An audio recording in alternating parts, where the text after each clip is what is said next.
এটা বাদ দিলে না, আস্তে থাকে এটা। না না তো হাড় দিতে হবে, অনেক হাড় চলে যাবে। এটা ওর মধ্যে তো জুস, ওটা খেতে তো লাগবে ভালো,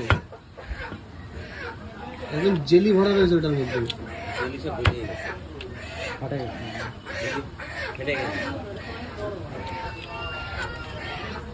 এই মালগুলো যখন এভাবে টান দিই না, ও মানে একদম মনে হয় তার আগে তো বেরিয়ে গেছে।